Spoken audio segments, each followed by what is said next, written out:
I'm going to start today the show, which I typically don't do. I ease you into the FOing because there's so much FOing. I don't want to overload and redline your FOing tachometer. I just don't want to do it. But because it's a Thursday and I'm feeling particularly good today, Evita's show had a tremendous audience. I made a little guest appearance for those of you who want to watch. What is it? Bongino Report? Rumble.com/Bongino Report. You can watch Evita's show. Rumble.com/Evita. Check that show out. You're going to love it. I made a little guest appearance. She went late today, and I was like, they're still here, so might as well come on the show. I am in a mood today. The FOing is just glorious. I got that. And another one of those segments where if you're here on the Dan Bongino show, you are, again, at least a week ahead of the news cycle. I will prove it to you right in the beginning of the show where even the Bongino Army language is now being stolen. I mean, the exact words. Today's show is sponsored by Beam. Get some sleep. Go to shopbeam.com/Bongino. Use code Bongino for 47% off your first order. Today's show is also brought to you by Patriot Mobile. Listen, we won the election, but the fight to restore this amazing nation is only beginning. Now's the time to take a stand in that parallel economy and support companies that support us. Patriot Mobile. They are America's only Christian conservative wireless provider. Patriot Mobile offers a way to vote with your wallet without compromising on quality or convenience. Patriot Mobile isn't just about providing exceptional cell phone service. It's a call to action to defend our rights and our freedoms. With Patriot Mobile, you'll get outstanding nationwide coverage because they operate on all three major networks. If you have cell phone service today, you can get cell phone service with Patriot Mobile with a coverage guarantee. But the difference is this. Every dollar you spend with Patriot Mobile supports a company that believes in the First and Second Amendments, the sanctity of life, and our veterans and first responders. Switching's easy. Keep your number, keep your phone, or upgrade. Their 100% U.S.-based customer support team will help you find the perfect plan. Right now, go to patriotmobile.com/Dan or call 972-PATRIOT and get a free month of service with promo code Dan. Switch to Patriot Mobile today. Defend freedom with every call and text you make. Visit patriotmobile.com/Dan or call 972-PATRIOT. All right, fellas, let's go. We got a lot to talk about. Let's just start right off the bat, right out of the gate, like those little dog races they have down here in Florida. Boom, chasing a rabbit. Let's go with some FOing right away. Here is our amazing Attorney General, Madam Pam Bondi, Madam Attorney General. She had a couple of words for Twinkies and Letitia James up in New York, who have used their power indiscriminately to weaponize government and target their political opponents. This is not going well for them. This is not going well, and it's just begun. Check this out. We're here today because we have filed charges against the state of New York. We have filed charges against Kathy Hochul. We have filed charges against Letitia James and Mark Schroeder, who is with DMV.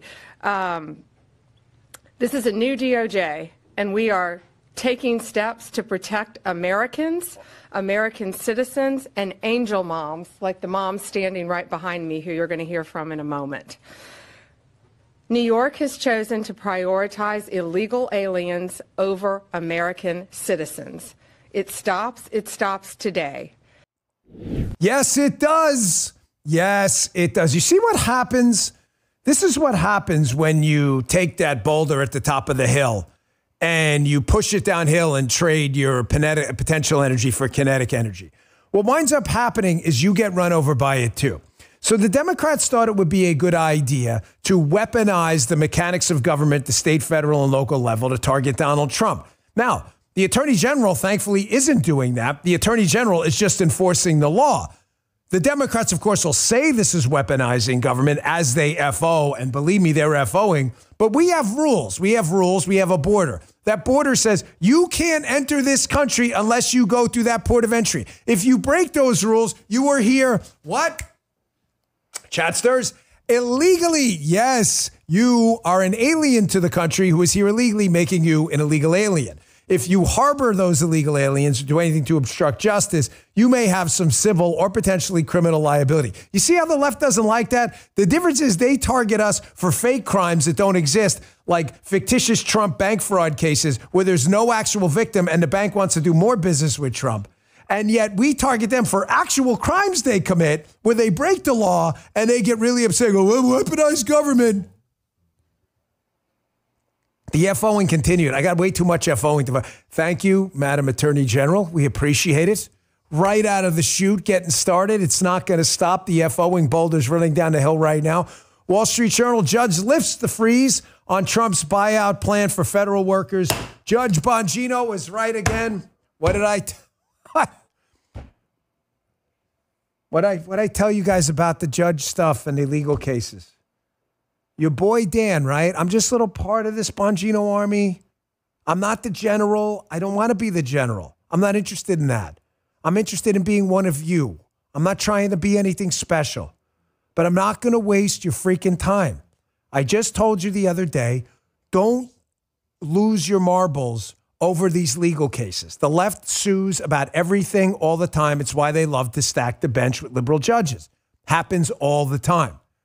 I told you we're going to win some and we're going to lose some. But the bottom line is it's asymmetric warfare and asymmetric benefiting us. For liberals, that means a lack of symmetry, meaning one side is greater than the other. Why? Because the federal government is doing federal government stuff, which they're paid to do. President Trump is paid as the commander-in-chief and the chief of the executive branch to execute. That's what he's doing. You're paying him. It's no sweat off his back. The left-wing organizations suing in every courtroom in America are wasting time and money. Even if they win 2 out of every 100 cases, we won 98. And Donald Trump is going to be more powerful in the end and be able to finally execute the role of the chief executive. I get it, folks. The left pisses a lot of people off with their legal warfare. But there is an upside to it. There is an upside to it. They are going to lose a significant number of these cases, and they're going to be iced out from pursuing that same legal avenue again. They're wasting a lot of time, folks. Here it is again, too. What has 2 thumbs that doesn't waste your time? This guy. Wait, sorry. What has no thumbs and always waste your time? I have no thumbs but a big head, and I waste your freaking time all the time. Your boy's Fugazi.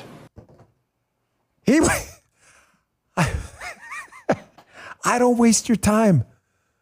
When the Trump Gaza thing happened, Guy, what was it, a week ago now? It's like Trump is in like dog years, don't you? Right, folks? Am I crazy? Folks in the chat, yes or no? Bongino on the case. Yes or no? Trump's operating in political dog years, right? He does so much so fast. He does something a week ago. Feels like 7 years ago, right? Big shout out there to Fugazi in the chat, the infamous 8-8 guy. And they lowered flags to half-mast. Nobody's really talking about it. Because we're not crazy like you, bro. That's why. Trump is operating in political dog years. The Gaza thing was like a week and a half ago. It feels like it was 10 years ago. What did I tell you guys last week? This is not a self-celebratory moment. I want you to see how the media, when I say things to you like we are the media now and they follow us, some people still go, I don't know. Really? Okay. What was the word I used last week when Trump came out and he said, hey, the United States is going to have a role in Gaza, and the whole world flipped out. And I told you the press is overreacting and they're going to look like buffoons. They're hyperventilating. And watch. I said Trump stakes out the maximalist position every single time. He does it as a debating point because he wants people shaken up and he wants people to fix the problem on their own. And if they can't, Big Daddy comes in and does it for him. Look at this. Axios, February 13th. I believe that's today, although I could be wrong on the date. It's not Friday the 13th. It's Thursday. Masculine maximalism. I'm not telling you like this. We didn't make up the word, but it kind of sounds like something we said a week ago. Let me keep this up for a second. Did we not have this conversation, fellas? Yes, we did. They say Trump and Musk believe powerfully in maximalist action and language. That is that was like the show we did a week and a half ago, right? I mean, using the like exact word and stuff. But notice how typical left-wingers at Axios, notice how they have to inject a race angle. For Gaza? Yes. Let me read on. Trump and Musk believe powerfully in maximalist action and language, carried out by strong but mostly white men, as, as blunt, uncompromising instruments to prove new limits both to power and what's possible. Oh, my gosh. Axios, can you just footnote us, please? Can you just at least provide a link to the show? Just as a courtesy? Just as a courtesy? You know what I'm saying, bro? As a courtesy? And then what else did we say last week? Why are we doing this segment? We are the media now. We are the media now. Group hug. Group Bongino hug. Everybody in the chat? Here, my phone. Everybody in the chat? See, I'm watching you guys on my phone right now. Everybody in the chat. Group hug. Sometimes the chat goes so fast, I got to scroll down. I think I missed some stuff. Who said it? John DeSalvo in the chat. We are the media. You're damn right we are. We are the media now. Big ass group hug for everyone. Hug, bro. Who just said that? Hug. Pleasing McGroin. I hope you're pleasing it. Please, but yes. And then they note in Axios, again, exactly what we said last week, that Trump takes the maximalist position because he plays the media like a fiddle, knowing they will overreact to his maximalist position. Look at this. Axios a week later. Just footnote us, guys, one time, maybe an endnote. Both men like to provoke outrage and outrageous responses. That makes Trump and Musk the center of the national conversation and baits hyperventilating critics into outrageous responses. Anybody know what I call that? The show your theory. Show your what? It's the Dan Bongino show your ass theory. Take a maximalist position you may or may not mean. Watch the media hyperventilate. Watch more media people watch the hyperventilation and hyperventilate even more so you don't lose your subscribers and satisfy your crazy audience and keep showing your ass to people, which they don't want to see. Thank you. The media, governments, what would you say? Jordan, Colombia, now the Saudis. Oh, just as like other governments, that's such a beautiful segue. It's like he knew what was coming next. What did I tell you? Donald Trump is not going to occupy Gaza with the military. He's implying that because people in the region don't want to get off their ass and actually fix Gaza, which has been a problem for like 7,000 years. And no one wants to do shit. So Donald Trump comes in and goes, hey, we're going to take over Gaza. Everybody goes, oh my gosh, heads are on fire. People are pissing in their diapers. Everybody goes crazy. And then what comes out a couple days later? Look at that. Oh my gosh, this is insane. Arab states wake up to the fact that Trump means what he says on Gaza. Look at this, Justin. So nuts. Egypt, guys, has actually launched a diplomatic blitz to corral support for an Arab-led initiative to rebuild the Gaza Strip. Show's over. Joe, what's the point of the show? You knew this a week ago. You just heard the... What's the point? What's the point of the show? What's the point of doing the show? What is this? Oh, look how great we... What did I tell you last week? Do you remember the words we used last week? He's trying to get the partners in the region to do something. It's almost like we were in Trump's head because now partners in the region are doing something.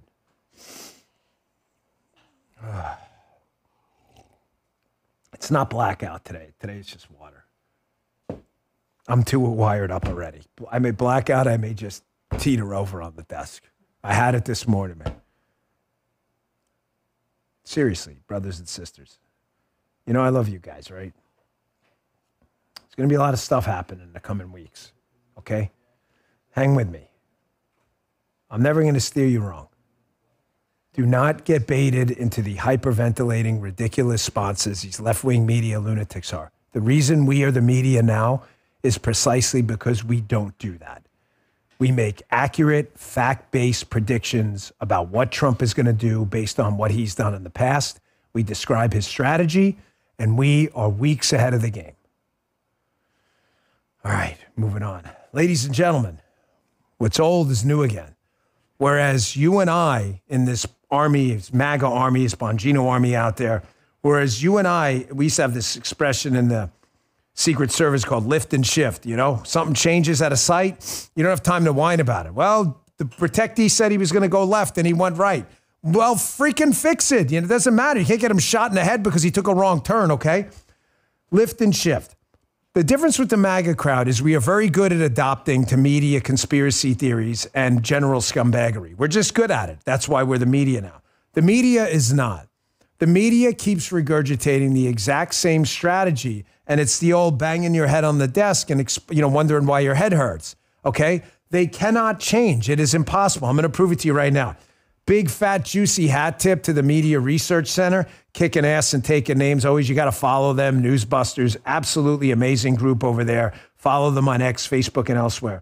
They put together this little 1-minute compilation proving to you the media cannot change. They will not change. They will continue to get wrecked because for them, what's old is new again. This constitutional crisis thing they're talking about right now with Donald Trump in his first 3 weeks as the president, you think any of this is new? For those of you listening on audio only, Apple and Spotify, what you're going to hear in the beginning is 2016, 2015, that election cycle. And then you're going to hear later 2020. And there's a crazy thing about what you're going to hear. It all sounds the same because it is. Check this out. They are fomenting a constitutional crisis. Yes. Are we staring down the barrel of a constitutional crisis? This is an existential constitutional crisis. We're now like one subway stop from a real constitutional crisis. We are in effect, a constitutional crisis. Warnings of an impending constitutional crisis ripped through the nation's capital. There are experts who are saying this is a constitutional crisis. We are at a dangerous time in our history, a constitutional crisis. New warnings of a constitutional crisis just weeks into Trump's second term. The stage is set for a constitutional crisis. Could this signal the start of a constitutional crisis? Legal experts say our country could be headed toward a constitutional crisis. Why are we better than them at their own business and media? Because we lift and shift. We adopt. And I mean this as a positive. We're like Play-Doh. We adjust and adopt to pressure points. Not these idiots. They don't have it in them. They have this show your ass thing where they have to continue to show their ass to the American people, even though everyone's like, please stop. I don't want to see that. They can't. They're engaged in an extinction burst of behavior. They simply can't stop. Thank you to the guy who tweeted the Coke machine to me the other day. You get it. By the way, more FOing. Looks like it just happened. I can't even keep up. Thank you, guys. Look at these guys. They're so fast. RFK's now been confirmed. Tulsi last night. This is during the show. It's just an endless litany of FOing. It never, ever stops. You know, guys, I do it too. But if there was ever, oh my gosh. Put them up in the chat. Come on, get on it. Bongino Army. It's Karate Man up in the chat. You think we get Eddie Murphy sometime as a guest on the show, guys? You think he would do actual Karate Man? Jasmine, look into that. See if we can get Eddie Murphy in. See if he'll come in. Reach out. Tell him we've made a little Giphy about Karate Man. Maybe he'll come on the show. I doubt it, but I don't know if he does politics. Oh my gosh. That chat, you guys, my phone is actually smoking right now. Oh yeah, we can't forget Kylo Ren either. Can we do the Kylo Ren? Well, we've been leaving poor Kylo behind. We haven't said that in a long time. Ladies and gentlemen, now we got RFK, we got Trump, we got 3 weeks of the media pissing in their pants. It's time for more, always more. More is never enough. When enough is enough, it's not enough. When you think enough is enough, it's time for more. When you said I've had enough more, it's time for more. When you hit more, it's time for more. When it's more, you hit moreist. But Dan, that's not a word. It is a word in the Bongino Army. We just made it up. More, always more. Never less, always more. Keep them guessing. Rock 'em, sock 'em, baby. All the time. Never stop. And Guy kidding now, right, Guy? This sucker still is not broken? Amazing. I'm not even a crack in this rock 'em, sock 'em. Someone sent me a picture, a friend of mine last night, a text. Someone went out and bought a Rock'em Sock'em robots and did the same thing, put the Trump face on it. And they said, can you send this picture to Dan Bongino? So that friend, I got the picture, pretty funny. One quick thing before this break, I want to play this too. This is, again, why we keep winning and we are the media now. Trump has hired the freaking Avengers. He's hired the X-Men. He's got RFK. He's got Tulsi. He's got Ratcliffe at CIA. He's got Ellis as the deputy at CIA. He's got Cash coming in at FBI. The more continues. It is not going to stop. He also has the best press secretary I've seen, and I can't believe it. She's even better than I thought, and I knew she was good. This constitutional crisis bullshit, you think she was going to let this go at the briefing yesterday? No, she wasn't. Check this out. Many outlets in this room have been fear-mongering the American people into believing there is a constitutional crisis taking place here at the White House. I've been hearing those words a lot lately.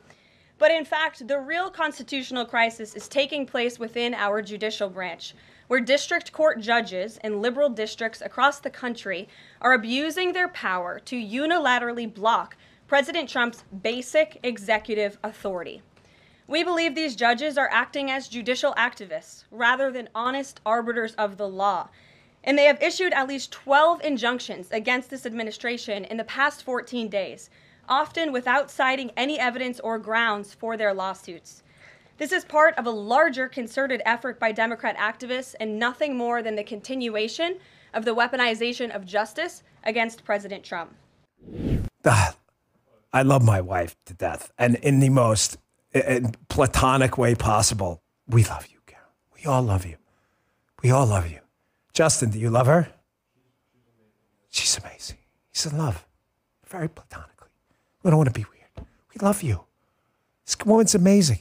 You think she's going to let this constitutional crisis crap go? No, she's not. No. She's like the freaking Avengers press secretary. If Captain America had a press secretary, it looked like Caroline Leavitt. By the way, Liberty Josh gave a $50 tip in the chat. I'll say it again, but I know it doesn't matter. Thank you, Liberty Josh. Save your money, folks. I appreciate it. You're the best. If you want to give a tip, if it makes you feel good, it makes me feel good. However, we do not ever request tips on the show. I just want you to understand that. Thank you. We never do. We never. Yes, right. Send the check to Guy and they'll take it. I don't need it. I appreciate it. I do the show for you. I don't do it for the money. Money's nice, but you guys are great. Thank you, Liberty Josh. That was very generous of you. Appreciate it, but totally unnecessary. It was a big shocker in the briefing room yesterday, too. I kind of got some wind. It may happen from a friend of mine, not related to it, but I want to show you that. I got a lot more to get to. We've got to take a quick break. We'll get back to the show. And I just want you to remember the Trump theory, too, before we get to the next segment. Trump always asks the question, why are we doing this? A question never asked in government. That's what's confusing a lot of people. Folks, you ever have a cheat meal? I did the other day. I'm sitting there, I'm watching the Auburn basketball game, and once a month or so, I will just destroy myself with a cheat meal. I ate an entire pizza, no cheese. I'm grossly lactose intolerant by myself. Why the hell am I telling you that? Because honestly, I didn't feel bad about it. I got right on track the next day with my diet because I take Field of Greens. I take it twice a day. I've been taking it forever. You know, this company was one of my first sponsors because I love this company. It's called Brickhouse Nutrition. They make the highest quality nutritional supplements out there. Field of Greens is spectacular. What is it? It is ground. They have a doctor and a bunch of researchers. They figured out a fruit and vegetable combination where they could ground it up into a great tasting powder. And you basically can make your way around the supermarket, get the healthy, wholesome fruits and vegetables without having to cook everything. You just take a scoop, put it in your favorite drink. I put it in green tea. We put it whatever you want. Water, protein shakes, doesn't matter. I love the energy I get with Field of Greens, but I love the confidence that even if I have one of those cheat days, I can enjoy it guilt-free because my blood work is spectacular. And I already showed you what my doctor told me. He sent me a text saying, whatever you're doing with the Field of Greens, keep it going. Only Field of Greens makes you this better health promise. Your doctor will notice your improved health or your money back. Can't get a better deal than that. Let me get you started with my special discount, 20% off your first order. Just use code DAN at brickhousenutrition.com/Dan. Pick up Field of Greens. I like the wild berry. Lemon lime is great too. brickhousenutrition.com/Dan. Use code Dan. All right, back to the show. Folks, I got a little emotional on the air. Didn't have to turn in my man card. There were no tears involved, but there could have been once in a while. Eyes get a little moist. Yesterday was a big day for me. You know, we've been involved in this free speech fight for a long time at Rumble, and the CEO of Rumble, you know him. He is a hero of mine. He really is. His name is Chris Pavlovsky. He's not a big media guy. He doesn't go out and do a ton of media appearances or anything like that. He's a quiet, unassuming, behind-the-scenes guy. But when you look up what Rumble did in countries overseas, when they said to Rumble, I demand you censor this guy, you know what Chris said? Not on our, we're pulling out of your entire country. You're pulling out of an entire country to defend one creator, and you know what Chris said? We are. Because if we're going to stand for free speech, that one creator is every creator. I want you to understand who this guy is. He doesn't go out and shout from the rafters how great he is. He doesn't pound the table all the time. And he's a guy who frequently gets overlooked. And I'm telling you this for a freaking fact that I'm an investor in his company has nothing to do with it at all. This guy is a hero to free speech. Who cares, Dan? Why are you bringing this up today? Because the Trump White House is loyal, and they are loyal to people who stood with them. When Donald Trump was deplatformed everywhere because of fake bullshit charges, they wiped him out, folks. Twitter, Facebook, everywhere. There was one person who stood with him and got massive pressure, and that was Chris at Rumble. And this happened yesterday. You see the White House, a new media seat. There's our man Chris walking in. He got to ask the first question yesterday, which was, of course, about censorship, and Caroline Leavitt knocked it out of the park. Play that again. Look at it. Give me a little still there. Look at that guy. He's a good man, folks. Do me a favor. Go find him on X, True Social, Chris Pavlovsky from Rumble, and give him a follow. Good for you, Chris. He doesn't go bragging about what he did, but I want you to remember that. When everybody censored Donald Trump, that guy right there said, not on my watch. You're going to speak on our channel, and we're going to stand by you. God bless you, brother. I want you to remember something. Donald Trump does something no politician I've ever seen. I'm not telling you he doesn't exist, and I'm talking globally, by the way. He may. I just don't know him or her. No politician I know has ever done what Donald Trump does, which is ask a very simple question. Hey, why are we doing this? Why are we doing this? I ran into a guy a long time ago when I was running for office. He was a county executive in Howard County. This guy, Chuck, nice guy. I think he passed. But he told me something once that was very powerful about government. He said, don't ever forget with government that there's no power in yes. If you tell people yes, they have no reason to bribe you. You get the point? You want to tell people no, that way they come to the table with, campaign funds to basically bribe you to getting to yes. Government will always grow because there's no power in telling people yes. You want to tell people no. So that government grows and bureaucracies grow because there's power in it. Donald Trump is the first guy in eons, the first guy in a long time to say to people, wait, why the hell are we doing this? I could give you 100 examples. Gaza, the Abraham Accords, moving the embassy to Jerusalem. Remember with the Abraham Accords? They told him, you can't get any peace deal in the Middle East, any kind of economic accords between these two countries. You can't solve the Palestinian issue. He said, I'm just going to try anyway. And it was crazy. He actually did it. This is important because he's doing it again. And he's doing it through his deputies in the cabinet, one of them being our now excellent defense secretary, Secretary Pete Hegseth.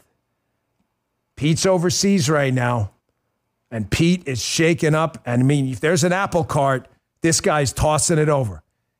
He's like, hey, NATO, which is, of course, is our alliance with other countries designed to defend against the prior Soviet Union and Warsaw Pact. He's saying with NATO, I think it's grossly unfair that the United States is paying all of this money to defend you guys when you guys are the ones at risk from a Russian invasion like Ukraine, and you're not paying as much yourself. You're looking at it. That makes sense. No one said it before Trump. Here's Pete saying, you know what? 2% of GDP for defense, that's not enough. We want 5%. You're damn right we do. And the world is losing their minds. I'll show you what I mean coming up next, but check this out first. Part of this is speaking frankly with your people about how this threat can only be met by spending more on defense. 2% is not enough. President Trump has called for 5%, and I agree. Increasing your commitment to your own security is a down payment for the future, a down payment, as you said, Mr. Secretary, of peace through strength. We're also here today to directly and unambiguously express that stark strategic realities prevent the United States of America from being primarily focused on the security of Europe. To all the people who lost their minds over this, again, in the quote from Axios, hyperventilating media, oh my gosh, this is crazy. We're not defending NATO. NATO's not defending NATO. What are you talking about? The United States is not the world's policeman on the corner. We're not. I'm sorry. There's a whole rest of the globe out there that's very wealthy. God bless Secretary Hegseth and Donald Trump. Notice what they're going towards here, what Pete just alluded to. The United States is focused on defending the United States, quote, not primarily focused on Europe. Why is this a surprise to Europe? We may help you, we may not, but we're not your military. We're the United States military. Doesn't mean you're the enemy. Why did I play that cut? I read something in the Wall Street Journal the other day. Folks, please stop what you're doing and pay attention to this. Because if you are one of those old school Republicans, you're welcome here, by the way. We have a lot of different diverse views. But if you're one of those old national security hawk Republicans, that's fine. We're saying, like, we need to support NATO even if NATO doesn't support themselves.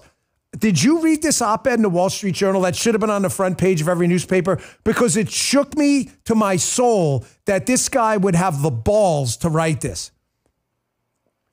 Here's Anders Fogh Rasmussen, a very influential international diplomat, NATO, Denmark, everything, right? He writes this article called "The World's Policeman," referring to us, goes rogue. So I see this headline. I'm like, really? Listen to this shit.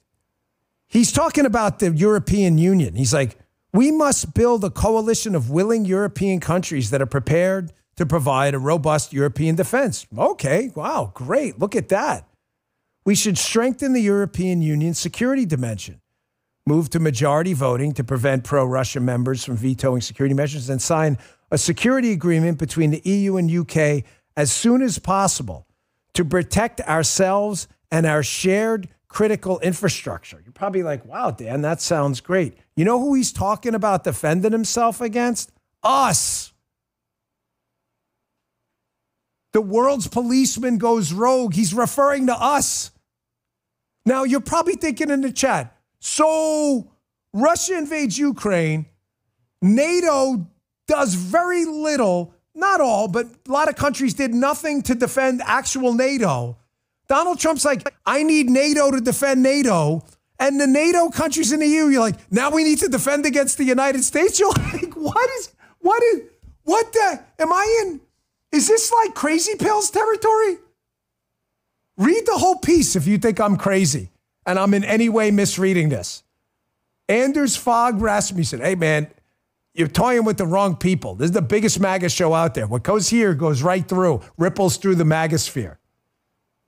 You don't want to defend yourselves when the Russians invade, but now you want to defend yourself and, quote, build up security measures because you're worried about defending yourself against the rogue United States. Is this even real?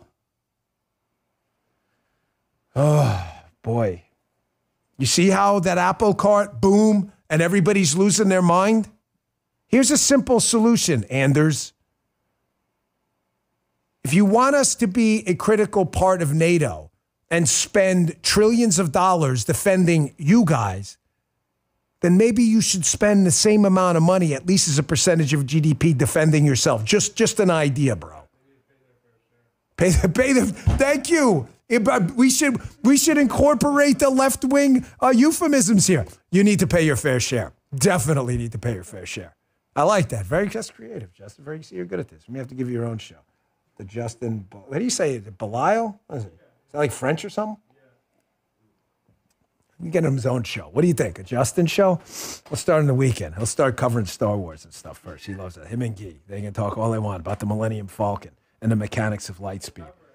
They love that stuff. They actually starting to convince me Rogue One's a good movie, which I never thought I'd say, but I'd say they may not be wrong. I got a couple breaks here I got to take just quickly here, last break. But I want to get to this next. Folks, we're living in a post-truth world.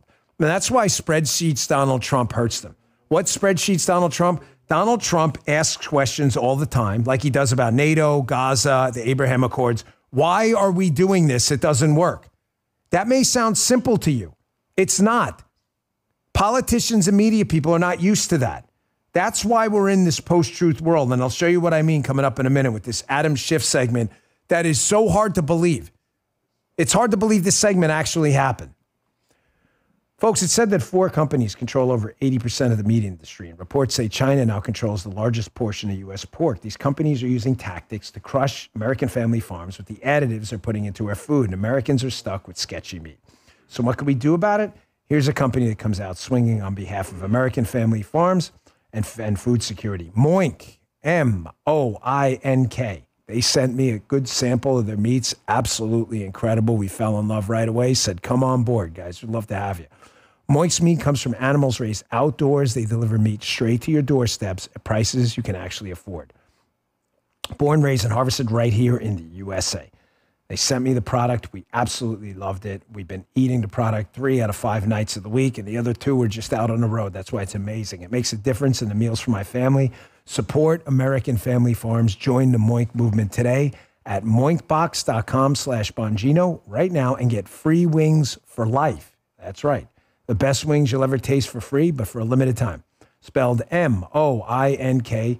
Moinkbox.com/Bongino. That's moinkbox.com/Bongino. Check them out. And our last sponsor, we get back to the show. Beam. You want a good night's sleep? Let me introduce you to another one of their great products, Beam Dream Capsules. The Dream Capsules contain the same ingredients I've been telling you about to get a good quality, restful night's sleep. Beam is proudly founded in America, run by people who share our values, hard work, integrity, and delivering results. It's science-backed nighttime blend packed with ingredients shown to improve sleep so you wake up refreshed and ready to bounce into the show like I do every day. Dream is made with a powerful all-natural blend of reishi, magnesium, L-theanine, epigenin, and melatonin. Beam's helped improve over 17.5 million nights of sleep, helping people across the country wake up and feel great. Here's the deal. Beam is giving you, the listeners, the ultimate Patriot discount of 47% off. Why not 45? Because they wanted 47. You get it? Try their best-selling Dream Capsules and get up to 47% off for a limited time. Go to shopbeam.com/Bongino. Use code Bongino at checkout. That's shopbeam.com/Bongino. Use code Bongino for up to 47% off. Support patriotic American company. Get a good night's sleep. Thank you, Beam. Back to the show. So Donald Trump's a spreadsheets guy, folks. He asks these crazy questions like, why are we doing that? That doesn't seem to make sense. And the government's like, because that's the way we've always done it. But that way sucks. I remember my last job. I was like, why do we do these protest zone things? Because that's the way we've always done it. And some judge was like, hey, that's unconstitutional. Okay, we're not going to do it that way. Why does the government do it the way it's always done it? Because the government has no incentive to change anything ever because it's not their money and they're not even buying anything for themselves. Trump's not having any of that. Contrast Trump's brutal honesty in his spreadsheet style with his opponents here, who not only are not +1, -1 spreadsheets, why are we doing that, guys, but keep doing the same stupid thing over and over again, like trotting out morons like Adam Schiff, who has zero credibility whatsoever. Here is Adam Schiff on MSNBC in a segment, folks, that is honestly hard to believe, and I mean it. Here he is, Adam Schiff, who was on the Intel committee promoting lies about Russia collusion and Hunter Biden laptops forever, commenting on Tulsi Gabbard running the DNI office. And he comments that she's not qualified because she wasn't on the Intel committee and talked about Russian biolabs. This is real. This actually happened. Check this out. You spoke tonight on the Senate floor in opposition to her confirmation. You called it dangerous and a 5-alarm fire. What do you think the American people should know about her as a nominee as we're heading toward that final vote tomorrow? Well, first, I think it's important, as with all these nominees, to just level set. Normally, if you're talking about someone who's going to head an agency, let alone in this case, all of the intelligence agencies, you would expect a nominee to have some experience, maybe having worked for an intelligence agency, maybe having led an intelligence agency, or even at a minimum served on a relevant committee like the Intelligence Committee of Congress. Tulsi Gabbard has none of that experience. Zero, nada, zilcho.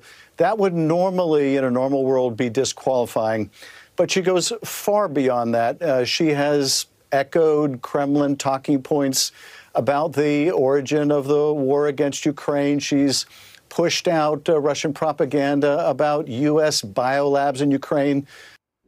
This is, I want you to understand why I had to put this in the show.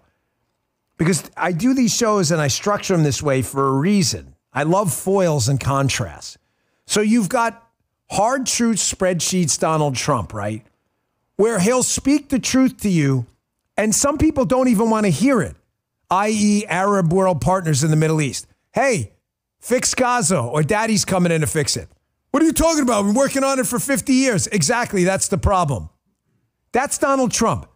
The truth to the point where it hurts people. I mean, hurts the liberal, like emotionally hurt. They can't take they don't want the truth.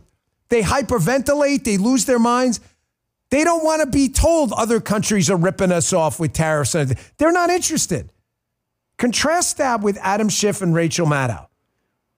This is a major cable news show. It's amazing people still watch it.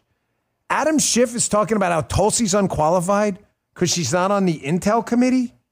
I want to note that Adam Schiff was on the Intel committee when he went on Tucker Carlson's show on Fox and said this about a 20 times debunked absurd Russian collusion PP hoax and had no problem at all lying to the American people. Contrast that with hard truth Donald Trump.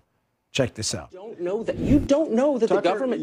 I think it's really irresponsible for you to say you know that the Putin government did this. You know what is irresponsible, Tucker, for you to make that claim without looking at the evidence, and more importantly, you can't say that you know the Putin government did that. More importantly, for the president-elect today to say that he doesn't know whether the Russians. You're on the Intel committee. Let me just ask you one final question. Can you look right into the camera and say, I know for a fact the government of Vladimir Putin was behind the hacks of John Podesta's email? Absolutely. The government of Vladimir Putin was behind the hacks of our institution and the dumping of information. Of John Podesta's email. Not only in the United States, but also in Europe. Okay, you're not, you know what, you're dodging. And Tucker, no, look and say, I know they did. John Podesta's emails, they hacked those. And I think that Ronald Reagan will be rolling over his grave at your carrying water for the Kremlin. I'm not carrying water for the, you're a sitting member of Congress on the Intel committee, and you can't say they hacked.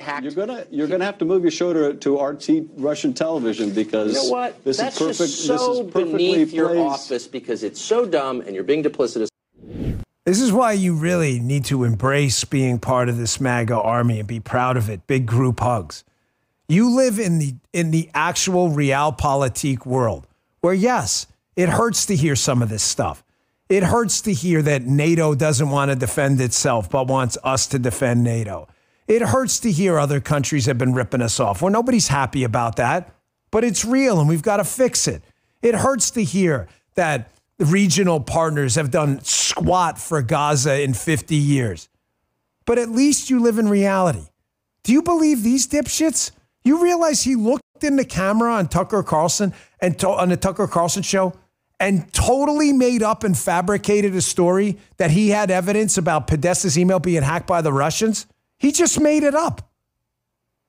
But he said something else in that other Maddow clip. He said that Tulsi's not only not qualified because she was on the Intel committee. By the way, didn't he get... What happened with him on the Intel committee? Wasn't there an article I had in a show about that at Axios or something? At McCarthy. Oh, he got kicked off the Intel... That's... Justin, you're messing up my whole show. So weird. He didn't get kicked off. Breaking. Yeah, breaking. That's of 2023. So he says, Tulsi's not qualified because she wasn't on the Intel committee. And she keeps talking about this conspiracy theory about biolabs in Ukraine. Right? Really? Conspiracy theory? You mean this one where Obama, Biden, Clinton, Easter, Victoria Nuland was up on Capitol Hill under oath talking about biolabs in Ukraine? No. I thought it was a conspiracy theory or something. Maybe you should ask Victoria Nuland. Check this out. Does Ukraine have chemical or biological weapons? Ukraine has biological research facilities, which, in fact, we are now quite concerned Russian forces may be seeking to gain control of. So we are working with the Ukrainians on how they can prevent any of those research materials from falling into the hands of Russian forces should they approach. Come on, guys in the chat, get it together. Adam Schiff said that's a conspiracy theory. It's so weird. Isn't she under oath? They swear in, don't they? That's Obama, Clinton, Easter, Biden official Victoria Nuland talking about the weapons in Ukraine. But yes, Tulsi's definitely not qualified for talking about weapons, biolabs, whatever in Ukraine. Kicked off the Intel. How the hell do you get kicked off the Intel committee? Well, we know why Swalwell. Swalwell was sharing hard data with Fang Fang, and it was hard. Yeah. It was hard. That, what do you? It's a lot of data. Gigabytes of data. But Schiff got kicked off. I wonder why that is. You know how rare that is to kick people off committee? You know how much you have to suck? If there was a 1 through 1,000 suck meter, you're seriously like 998. Like you're like right at the top. Folks, they live in a post-truth world. I mean what I'm saying. Like, I mean it in the actual literal sense. Like, nothing they say is in any way attached to the truth, but the far left, communist left embraces this. They enjoy it. It's like the strangest thing. It's like the Truman Show, but you know that Jim Carrey movie where everybody's acting around them? But like, it's like the Truman Show where Truman knows it's an act. And they keep doing it. Here's another one. Miranda Devine. She has the book Laptop from Hell. Our publishing company, Disclosure, published the book. But Miranda Devine was stunned by this the other day. The New York Times, even for them, this is incredible. She said, the New York Times, put the other tweet first, actually. The one I quote tweeted. Do you have that? There was another tweet that she had. Basically, here. Miranda Devine. The New York Times writes this story and says incredibly, which even for the New York Times, this has to be like at the basement of stupidity.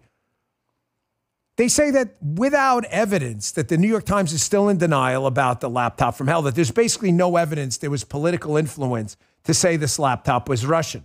So Miranda Devine's like, really? Without evidence? Like, here's actual evidence. Like, this is what they live in a post-truth world. Here's Mike Morrell, the former CIA acting director, to John Brennan, Obama's CIA director, ask him to sign the letter claiming Hunter Biden's laptop information was Russian in order to, quote, give the Biden campaign a talking point to push back on Trump. You can read the email, bro. Why does nobody trust the New York Times? Why are we the media now? Because this isn't hard, folks. Look at the article.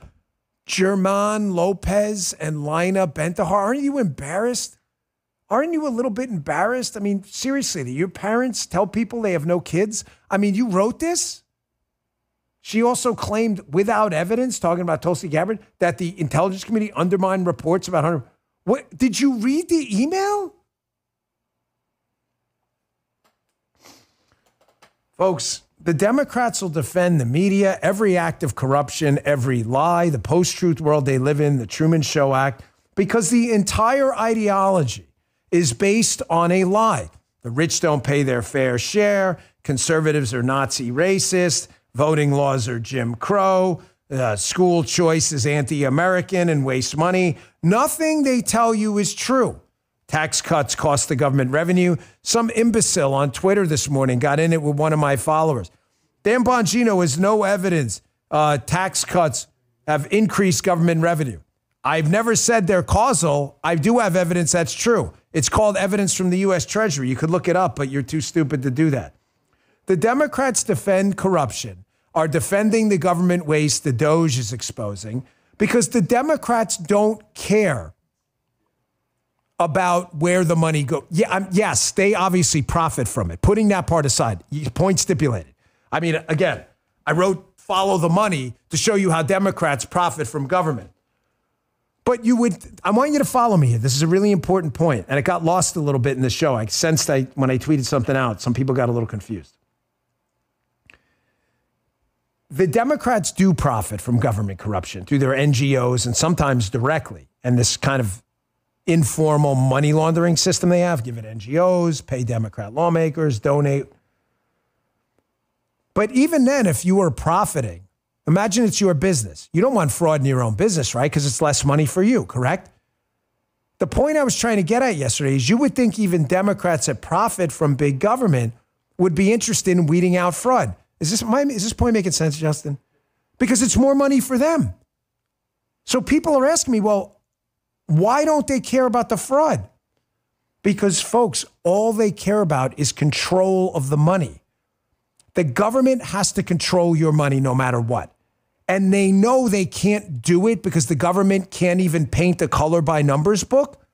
So they understand that if the fraud starts getting pointed out, it's over. Can you go to the LexisNexis guy first before Mike Lee? I want to get to that. But I want you to show you what I mean here. This LexisNexis CEO is up on Capitol Hill yesterday and shocked the entire world. They asked him, how much fraud do you think is in government payments? Dead people, double payments, companies that don't exist. Folks, the number he gives is staggering. The Democrats don't want you to see this because then you're going to say, why am I letting government control money? They can't figure this thing out. That's why. Watch this. How much money do you calculate is wasted due to waste, fraud, and abuse in the entitlement programs each year? Yeah. My number right now between federal, state, and local government is you can save $1 trillion a year by simply putting in front-end identity verification, eliminating self-certification, and monitoring the back end of the programs that are providing the benefits. Those three things. Did he just say $1 trillion? Our entire tax base is about $4 trillion. We spend about $6-7 trillion. You're telling me our tax base be $5 trillion, excuse me. This is how big the numbers are. You're telling me about 20% of the government are totally, completely fraudulent payments? They will defend this because the minute you start to see how bad the problem is, you're going to fire the bookkeeper, which is the government. And they don't want that. So they'd rather get paid a little less and keep the corrupt bookkeeper than get paid a little more and expose to you the bookkeeper's corrupt. Does that make sense? I want to get to this too, because this is just stunning how the Democrats have just married themselves to this post-truth world of lies and corruption, and they think nobody's going to see through it. Senator Mike Lee, great senator, one of the best, maybe the best. Senator Mike Lee's up on Capitol Hill, and not an overly emotional guy. And Senator Lee yesterday was talking about, hey, when Kash Patel gets in there, we're going to damn well need some accountability at the FBI too. We got the Moms for Liberty, the targeting of MAGA people, the January 6th stuff, everything that went on at the FBI is become a real problem and put a bruise on the FBI's eyeballs, right? It's time to clean this place up.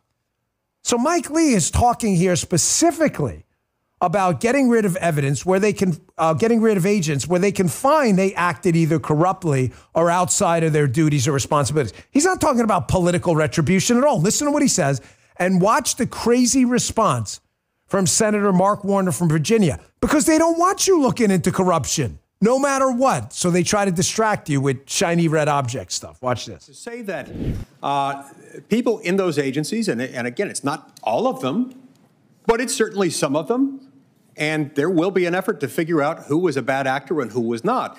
To say that we're going to protect all of them and protect any of them from being fired, even if they engaged in some of these dastardly acts, this is offensive, and our constituents, those who elected us, would be really upset with us with darn good reason if we supported this. I urge my colleagues to oppose it. Mr. Chairman, I'd simply say, as a member who was here on January 6th, when the Capitol Police and FBI defended virtually all of us, to somehow say that protecting them would be an insult, I find remarkable.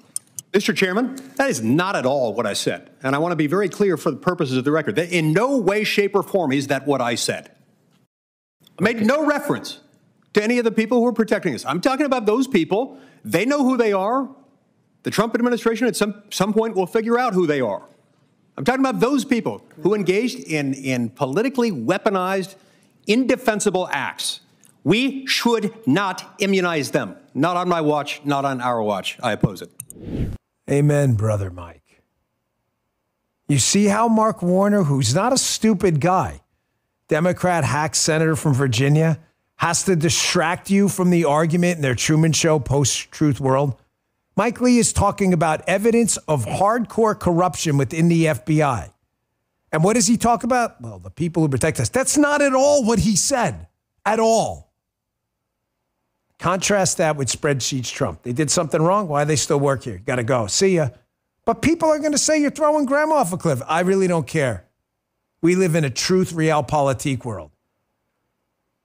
Folks, I told you to. I'm going to end today as I started. This is important. Don't panic over the legal warfare. I wish we didn't have a politicized justice system and judicial court system. Trump's cleaning it up. It's going to take a long time. We're going to have to appoint a lot of constitutionalist judges, but it's not going to get fixed overnight. But we're not going to lose them all. Matter of fact, Trump is acting very surgically, testing the parameters of power to see what the left will sue about or not, and sometimes just going right down the middle of the field. This happened yesterday during the show. Another legal victory is Emily Campagno from Outnumbered. Check this out. So clarifying that the government can limit access to federal funds on the basis of the applicable authorizing statutes, regulations, and terms. Essentially, yes, the government can do so in complying with regulations, and then that the previous order does not bar both the president and much of the federal government from exercising their own lawful authorities to withhold funding without the prior approval of the district court, meaning, again, they can disperse the monies that they were allocated within the law, within the confines of the law, and that the government does not have to seek preclearance from the courts on terminating funding as long as they have the authority to do it. We are never, not this Bongino army and not this MAGA army, we are never going to hyperventilate like the media. The left sues. We're not going to sit here and melt down and freak out. We're not going to do any of that. Today's show is sponsored by Birch Gold. I buy my gold from Birch Gold. Text Dan to 989898. Get your free info kit on gold. Today's show also sponsored by our friends at ExpressVPN. Depending on where you live, internet service providers may be required to keep logs of your online activity. In the U.S., these ISPs can legally sell your browsing history to whoever they want. So what can you do about it? Well, get a VPN. The one I use is ExpressVPN. ExpressVPN reroutes my online traffic through encrypted servers so my ISP and data brokers can't get their hands on it. So why do I trust ExpressVPN? Any reliable VPN gets a certain number of data requests from law enforcement and other government entities. No requests made to ExpressVPN in the past year alone resulted in any of their customers' data being exposed. You know that? You can't hand over what you don't have. ExpressVPN simply doesn't have the customer activity logs. It's that simple. ExpressVPN works on all your devices and it's easy to use. Tap one button like that, and you're connected. So if you want the VPN I use to protect my online privacy, go with ExpressVPN. In fact, you can get 4 now extra months of ExpressVPN free with my link. What's the link? ExpressVPN.com/Bongino. EXPRESS. ExpressVPN.com/Bongino. Get 4 extra months free. All right, fellas, let's get this party started. Man, I got to tell you, it has been a crazy news day, the crazy news week, a crazy news month. The narrative shift is happening. Folks, how many of you in the chat are roughly my age? You guys, in the 40 to 50-year-old bracket? I mean, anybody, have you ever in the last, say, 40 or 50 years, which is the only body of work I can speak for, seen Republicans win a government spending fight? I'm serious. Yes or no in the chat? I really want to. You got some 49-year-olds? Yeah. Tama Dez says, me, you're 51, so you're mine. Have you ever? I'm serious. Tell me when. Cite an example in the chat. Man, that chat's blowing up. No. Anyone have an example? No. Okay. Web mic? No. Hell no. We have never, because we were never the media. We had to deal with Cronkite, Brokaw, CNN, MSNBC, the nightly news. You now have this seismic shift in PR where Elon Musk, who is now full-blown MAGA, has purchased the most important social media platform for journalism and narrative building in the history of planet Earth, Twitter X, okay? He is using this platform as a free speech vehicle to get out ideas that would have been censored in the past, like, hey, government waste is a bad thing. The shift is real. This happened yesterday. I've never seen anything like this. And not only did it happen, it was all over X. It was being run live by cable news. It was all over nightly news channels. It was all over Fox, OANN, Newsmax, and just about every MAGA person on planet Earth watched what was, I don't know, guys, what was it, 45 minutes? A 45-minute presser in the White House where Elon Musk and Donald Trump made such an unbelievable case for why we should be combating government waste that you would have to be a freaking imbecile to argue against it. This would have cost $100 million to get this message out if anyone else did it. Maybe more on all those channels. Check this out. So people normally this quiet? Your detractors, Mr. Musk. I have to what? Including a lot of Democrats. I have detractors? You do, sir. I don't believe it. Say that you're orchestrating a hostile takeover of government and doing it in a non-transparent way. What's your response to that criticism? Well, first of all, you couldn't ask for a stronger mandate from the public. The public voted. We have a majority of the public voting for President Trump. We've won the House, we won the Senate. The people voted for major government reform. There should be no doubt about that. That was on the campaign. The president spoke about that at every rally. The people voted for major government reform, and that's what people are going to get. They're going to get what they voted for.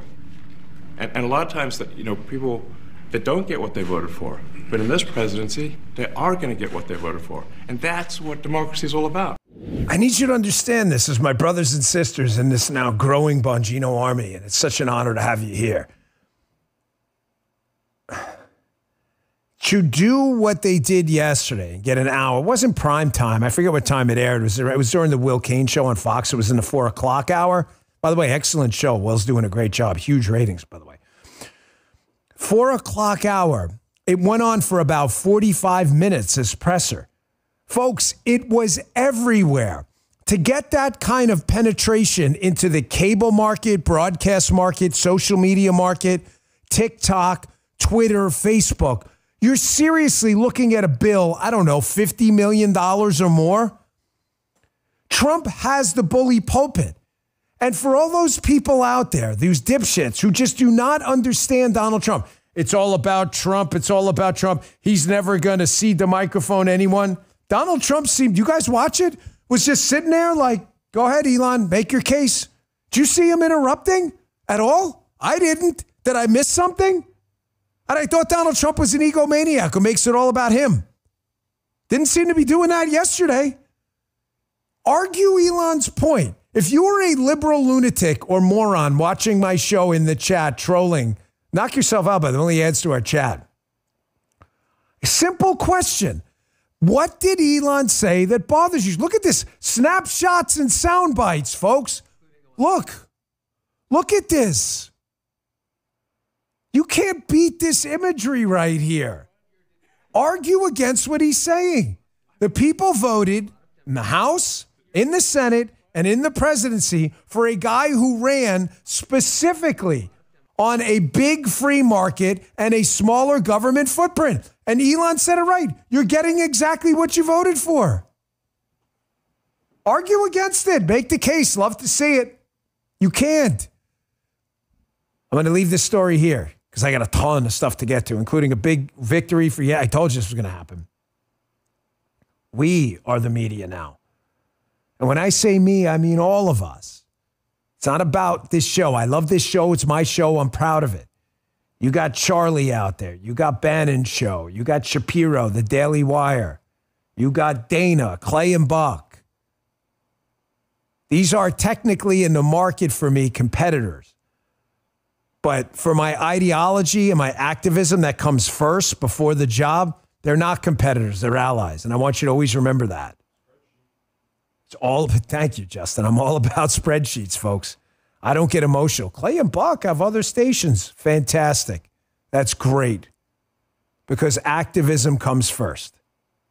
Activism in advance of defending the republic. Always. And the minute you lose that, get the hell out of this business. Go into sports commentary, that's fine. But don't pretend you're trying to save the country. So yesterday, I told you this, folks. Everybody, I don't say everybody again. I don't want, this is not a case of hyperbole or exaggeration for effect. That may come up later. There are a lot of people, even on our side, freaking out over this lawfare going on by the left. Totally get it. Let me stipulate a point to you in advance, which I agree with. This is not a fight. You are correct. What these judges are doing, and these left-wing activists like Norm Eisen and other, to sue over every time Trump clips a toenail, right, is obscene. These judges should throw these cases out. The cases are ridiculous. Trump is the executive, doesn't have the power to execute over the executive branch. Okay, then we don't even have a government if that's the case. The government's not accountable to our elected president? Really? I get it. I'm simply telling you that the left is setting themselves up just like they did in the Jack Smith case, where they all laughed. Oh, look, we got Trump. Jack Smith's going to get him for treason and an insurrection. And what happened? Jack Smith got let go. The case got tossed out, and the Supreme Court ruled in Donald Trump's favor. And now the four corners of the presidency are solid on official acts. The left got a kick. This isn't even Karate Man. A kick. Or maybe it's a kick in the ass like you've never seen. It took time. The left in the beginning was like, we got him. Look, Jack Smith. The left in the end was like, oh, they got us, Jack Smith. Yeah, we did. It takes time. It takes time. Let the left sue. Even the left-wing commies at Axios are starting to figure out what I told you yesterday. Did we not have this conversation yesterday? Don't get crazy about it. Get even. And here's how we do it. We fight the same wars in the courts. Axios, Trump's many-front court war. They begin by basically like taking a celebratory tone about Trump lost this, Trump lost that, okie dokie. But then they note that the Trump team, they're setting the stage for historic Supreme Court showdowns that could test Trump's push to remake the federal government. And what does it say? Michael, can you read that? What does it say? And increases power. And increases power. They could also provide roadmaps for how to stop them. And increases power? Wait, I thought this was... How would these lawsuits by the left increase Trump's power? This is Axios writing this. They're like communists. Even they are starting to get it like, hey, liberal dipwads suing this guy, this may not be a good idea. Because if the Supreme Court starts fast-tracking a lot of these cases, we got 4 years to deal with a president right now who's going to be more empowered if he wins these cases, not less.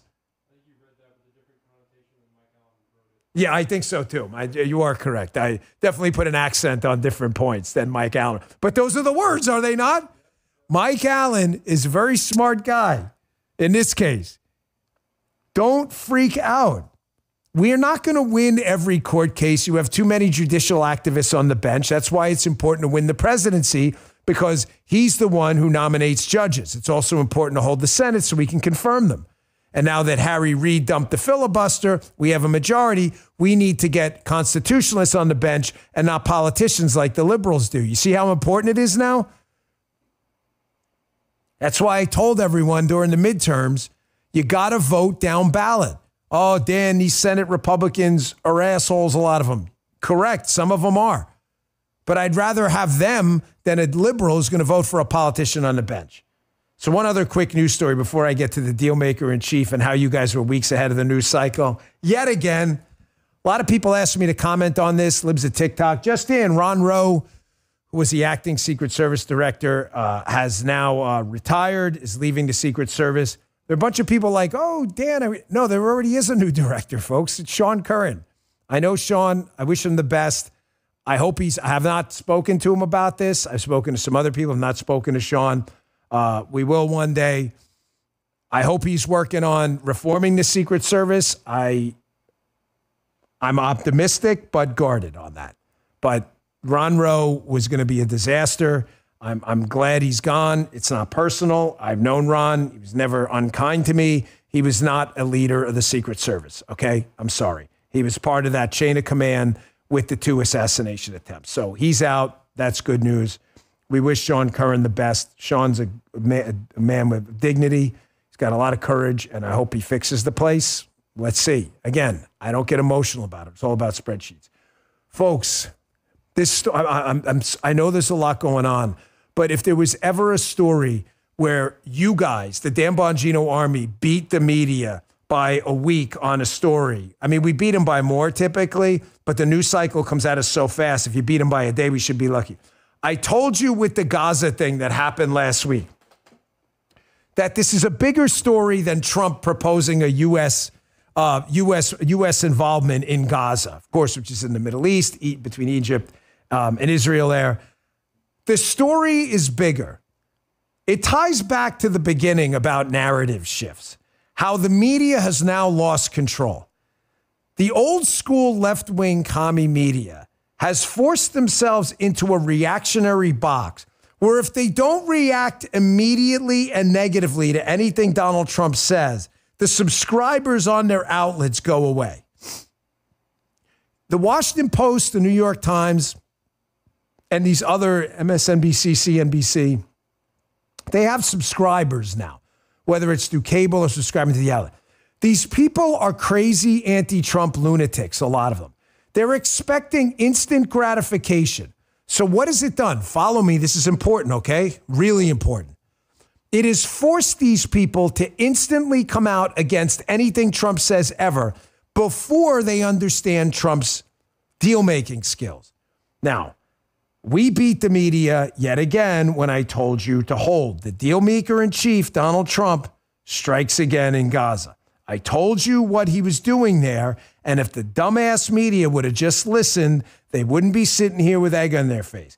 Donald Trump comes out every single time on every issue with a 1 to 100 maximalist position that's never been said before. Let's get the U.S. into Gaza. No one's ever said that before. Everybody goes crazy. Does Donald Trump mean it? I don't know. Chances are he doesn't mean what you think he means. But what he does is he resets the earth. He is, I hate cliches, but they work sometimes. He is the bull in the china shop. Everything, he breaks up. Everything's got to be rebuilt. The china shop was full of crappy stuff anyway. That's what he does. The media then reacts instantly as if everything he says, he means word for word, even though they probably know he doesn't. Here are some of the headlines. Opinion, Daily News. Trump's Gaza nonsense. Crazy scheme harms real steps for Mideast peace. Oh, it gets better. Al Jazeera. Ethnic cleansing proposal. The New Yorker. Trump's mad proposal for Gaza.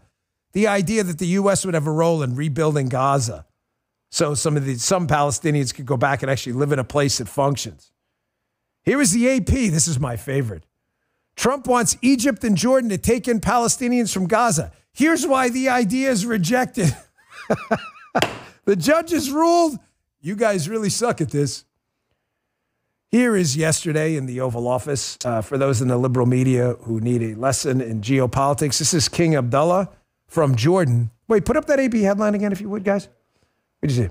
Trump wants Egypt and Jordan to take in Palestinians from Gaza. Here's why the idea is rejected. They said, they're not going to do anything. Jordan's foreign minister, no. We're firm and unwavering on this. We're not taking in Palestinians. Okay. Play the cut from yesterday, if you would. One of the things that we can do right away is take 2,000 children that are either cancer children or in very ill state to Jordan as quickly as possible, and then wait for, I think, the Egyptians to present their plan on how we can work with the president to work on the Gaza challenges.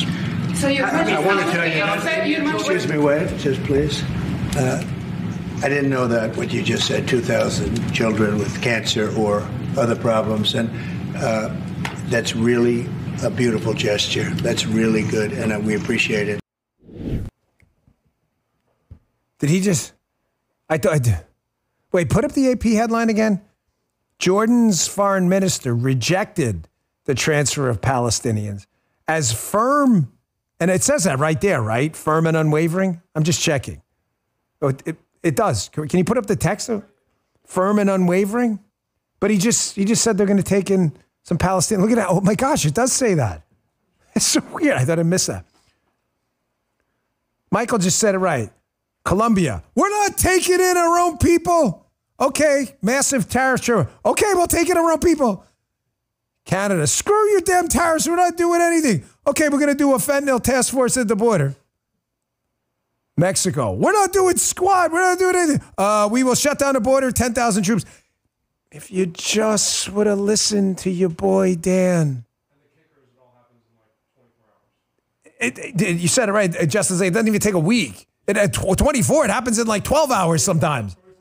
Right? 24 is like, right. 24 is like hyperbolic, like the TV show 24, which wasn't really 24 because you had to wait a week for everything to happen. Folks, media people, I'm trying to help you. I'm trying to, not because I like you, I can't stand you. It would just be nice to have a media that's not 100 on the crazy scale and maybe just a 75. You are going to burn out. Trump takes the maximalist position no one took. When everyone expected maybe a 25, he goes to 100. He gets a 50, which is 25 points more than everyone else. That's how he does business. If you just would have listened, you wouldn't have gotten these stupid headlines up that we now are exposing as ridiculous. More on this later, because it shows you again why people listen to this show and people are leaving and exiting cable news and elsewhere like crazy, okay? More coming up next, including another story we warned you about. My batting average on conspiracy theories, Michael, is, if you updated it, 1,000. Yeah, wait, hold on. I know we got to get to this. But media hoaxes. We have to add this one. Sorry, guys. I know we got to do this, but 4. Yeah, you didn't know? Trump is ethnic cleansing in Gaza. There we go, folks. Media board. We're up to number 4. Trump, ethnic cleansing. We're going to need a new board soon, fellas. We're only 3 weeks in. Hey, why does it feel like losing weight's harder than ever before? It's a lot of misinformation out there. The fad diets, magic pills, quick fix injections end up doing more harm than good. But here's the thing. It's not your fault. Your body could be working against you. The longer you wait, the harder it gets to turn things around. So you shouldn't wait. You should take advantage of this exclusive Bongino listener only, a PhD weight loss. Producer Jim used it. He lost like 30 plus pounds. Call PhD weight loss at 864-644-1900 to talk to a specialist today. Dr. Ashley Lucas and her team at PhD Weight Loss are leaders in helping people like you lose weight and finally break free from that cycle of up and down dieting. Producer Jim loved the program. It's very helpful in getting back on track. You'll get a free consultation and 2 free additional weeks of the program, including meals. But you just need to act now. It's just a simple phone call. Call now, 864-644-1900, and schedule today, or visit them at myphdweightloss.com, myphdweightloss.com. Weight loss results vary per individual. Consult with a medical professional. Thanks, My PhD Weight Loss. You know, again, how many times are we going to burn the media, the MAGA army out there, the Bongino army out there? They keep falling for the same stunts, and they don't realize it damages their credibility, not ours. I want you just to remember this, because this broke the other day. I was going to cover it yesterday, but we just didn't get to it. Remember this presser by Karine Jean-Pierre, where she resolutely insisted that FEMA money was not Federal Emergency Management Agency money, was not being diverted to these kind of illicit, ridiculous causes and was being used for emergencies, and we were all conspiracy theorists. Here, play it in case you forgot this. So, disaster relief, this is a falsehood. Disaster relief funds used on immigrants illegally in the U.S. The fact is, no money is being diverted from response needs. That's the fact. Elon Musk tweet, please, otherwise known as Hairy Balls. The Doge team discovered FEMA sent $59 million last week to luxury hotels in New York City to house illegal migrants. He goes on about how this violated the president's order. Folks, again, just to kind of put an accent on the point I'm making, we are the media now. Why are we the media now? I didn't intend to be the media. I'm an opinion guy. I enjoy talking about politics. However, our opinions are based in fact. The media, which is supposed to be fact, can't even get the facts right. Folks, the FOing is continuing, by the way. This is the most dramatic 3 weeks of a presidency I've ever seen in my life. I get that that's an opinion. I understand. But I'm serious. Like, have you ever seen anything like this? It reminds me of the scene in Seven I cite all the time. Remember that movie Seven with Morgan Freeman? Have you ever seen anything like this? And the answer is I haven't. They don't know what to do. He's got the Rock'em Sock'em Robots thing going so heavy and strong that they're running out of narratives. So this happened yesterday, and here's the crazy thing. This goes into Jeffrey Epstein, 9/11, JFK. This is a really big deal. I can prove to you that this 3 weeks is like nothing you've ever seen before.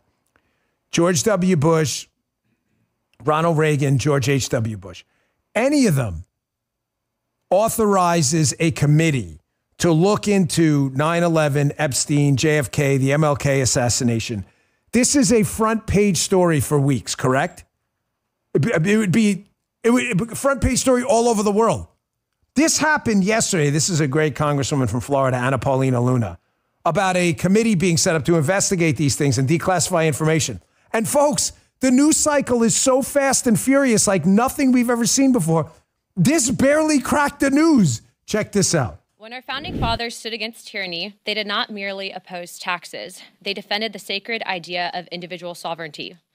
They declared that no government, agency, or title could infringe upon the freedoms of speech, religion, thought, and the pursuit of truth. For too long, the American spirit has been dimmed by a veil of secrecy, by a government that has grown too comfortable in the shadows, denying us the transparency we deserve. But today, we stand at the dawn of a new era where the light of truth begins to shine through. A few weeks ago, President Donald Trump made a historic announcement.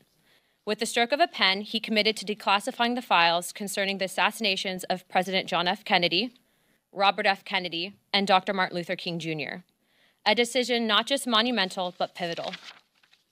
It is with profound honor that I have been entrusted by Speaker Mike Johnson and Chairman James Comer to lead the House Oversight Task Force on declassification of federal secrets.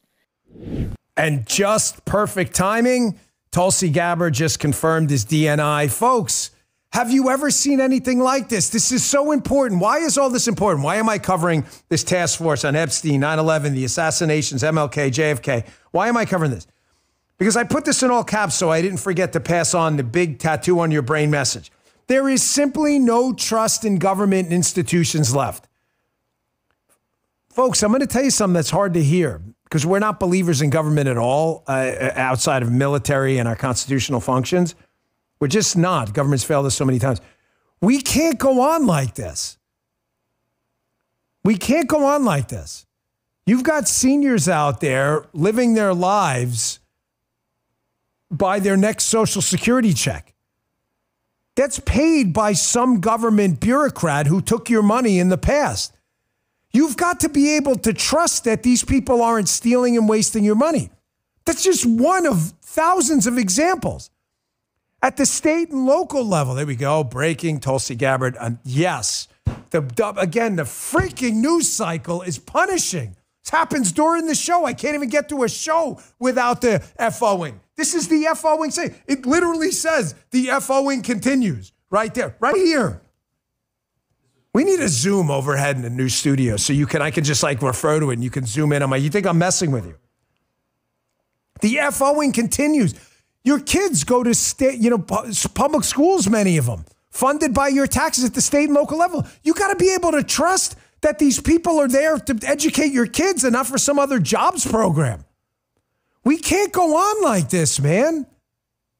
If people don't trust that the government's telling them the truth about Epstein, telling them the truth about JFK, then what the else are they lying about? This isn't about Epstein or 9/11 or JFK or RFK. It is, but it isn't. It's about a bigger thing. If you're lying about that, you're lying about everything. You see my point? Here's Glenn Beck on the PBD podcast, Patrick Bet David. saying, he's got some pretty good sources, that the Epstein files could be coming out in like 10 days or so. I got a big question about the Epstein files, given everything I've told you about it. And we've covered this a lot. Who the hell is on those Epstein tapes? Check this out. In the next 10 days, you're going to see the Epstein file released. In the next 10 days? Next 10 days. Oh, Yep. please. You think in the next 10 days the whole thing's going to be released? Yeah. And what kind of information you have to be able to be that certain about it? I plead the fifth. In the next 10 days? The next 10 days. Oh, Glenn, please. yeah. Stop it. Next 10 days. You're I'm telling teasing millions who want that list. Day number 1, Kash Patel walks in. By the end of the day, it will be released. Oh, please. Did Kash Patel get confirmed yet? Not yet. They delayed it. And did RFK get confirmed yet? Not yet. Tulsi? None of them, though. House, not Senate. Yeah. So as soon as he's confirmed, his first day, it will be released. Oh, I can't wait. Who's on the Epstein tapes, folks? Who's on those tapes? Who's in those black books? Why have they been hiding it? This is not just about Epstein or JFK or MLK or 9/11. It's not just about that. Do you see the larger point I'm making? We can't exist as a constitutional republic, which is a form of representative democracy. We are not a democracy. We are not a direct democracy. We are a republic, which is a form of representative democracy, where, yes, we vote. That's the democratic part. But we don't vote on everything. We vote on people who vote on things. If we can't trust the people, then what's the point of the republic? There is no point. If you can't tell us the truth on this, none of it matters. That's why this segment I'm going to play next, our last break of the show, with Tom Homan and a leak potentially that came out of the FBI about immigration raids for gang members, rapists, and others. A leak that came out of the FBI is so critical. We don't clean this mess up, you're not going to have a country. Imagine the FBI being the source of a leak to protect criminal gang members. Stay tuned. I got a lot of show left, including, folks, we own these Media Matters losers. Absolutely own these losers like no one out there. We wreck these morons a lot, but Media Matters, we have wrecked so often. It's getting to be almost a game with these idiots. I'll show you what I mean coming up next. Hey, I was on a holiday trip not that long ago. I think you guys heard. I got really sick. Thankfully, I could, true story, obviously. I'm in Spain, so it's not that easy to find stuff. So I call my doctor at home. I give him my symptoms, do a little video thing. He's like, I'm reasonably confident you have this. I kid you not. I went to my all-family pharma packet. He's like, I can prescribe you this. How are you going to get it? I said, already have it. All-family pharma makes it easy to get life-saving medications like ivermectin, antibiotics, hydroxychloroquine, blood pressure meds, you name it. No hassle, no red tape. Once you qualify for a prescription, they deliver fast, 2 to 4 days, even overnight if it's urgent. You can stock up now and be ready for just about anything. Paula's going on a trip to Colorado. I got her stacked up too. Allfamilypharma.com/Bongino. They make it real simple. You can customize your order and get a comprehensive package tailored to your needs. You don't need to see a doctor. They evaluate your request, provide the prescriptions right for you. It's healthcare, works for you, not against you. Don't be reactive. Be proactive when it comes to your health. Here's what you should do. Write this down. Go to allfamilypharma.com/Bongino. Order online. Use code Bongino10 for 10% off your entire order. Again, that's allfamilypharma.com/Bongino. Code Bongino10, Bongino10 for 10% off. Please do this. Check them out. Thank me later. All Family Pharma's products are not intended as a substitute for professional medical treatment or advice.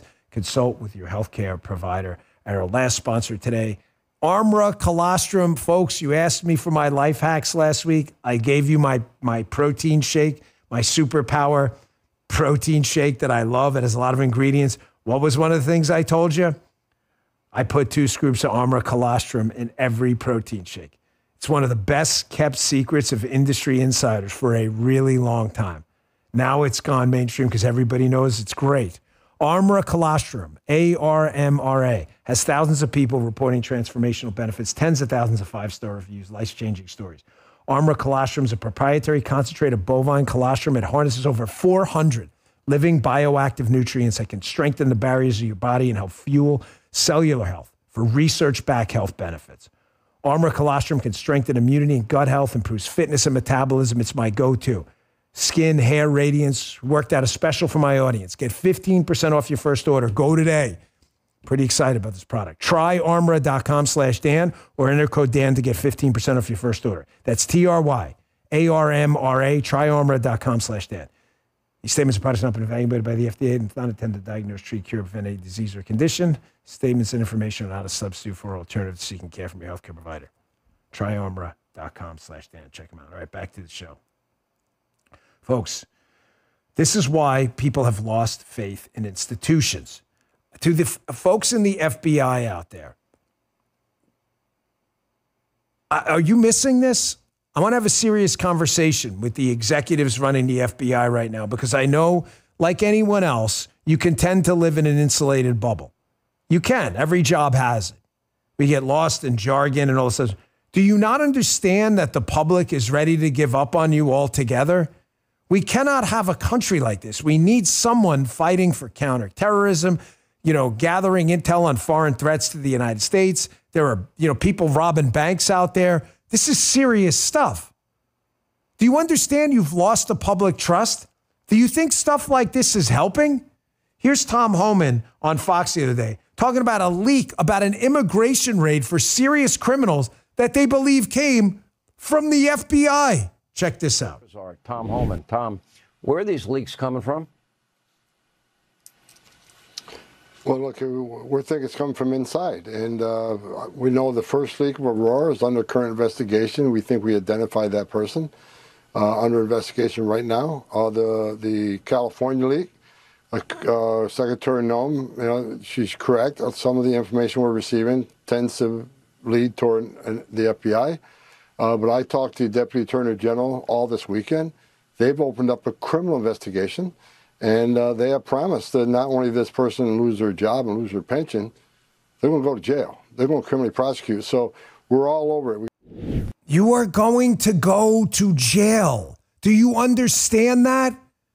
Obstructing justice. There are probably multiple charges out there. You are going to go to jail. What are you getting out of this? Even if you're a believer in big government, the FBI is part of the government. The public does not believe in you anymore. Why would you do this? And they are going to catch you. I mean, have you ever seen the movie Miami Vice? You know how easy it is to catch leakers? You know the Miami Vice movie where they want to catch the leaker and they don't know if it's the FBI or DEA? So they feed separate information to 5 or 6 different people.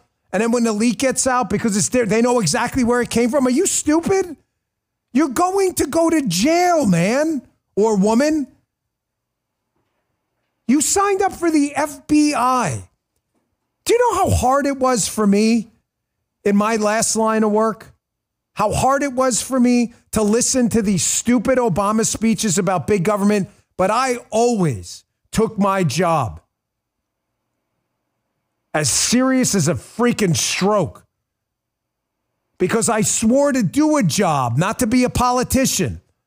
But I'm a human being. I'm sitting there doing the Secret Service stance, listening to these Obama speeches like, gosh, this guy's crazy. But you do your job and you do it well. Why can't you do the same?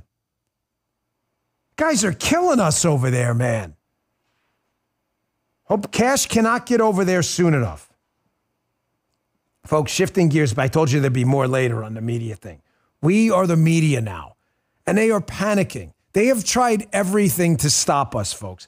Cancel culture, deplatforming, boycotts, fake charges of racism, Nazism, fascism, anything with an istaphobe, a phobia. They've tried everything. Nothing is working. We are kicking their asses every day. So they're now at the point where they have to make things up.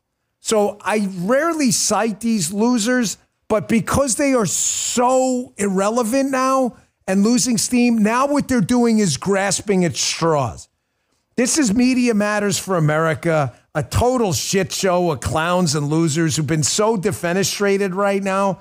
So I see this pop up yesterday. I'm like, oh my gosh, do they have to walk into the trap every time? Can they at least once not see the bear trap in front of them? So if you watched yesterday's show, you're like, Dan Bongino, this is their headline, argues that Trump should ignore the court order, blocking federal funding freeze. Okay.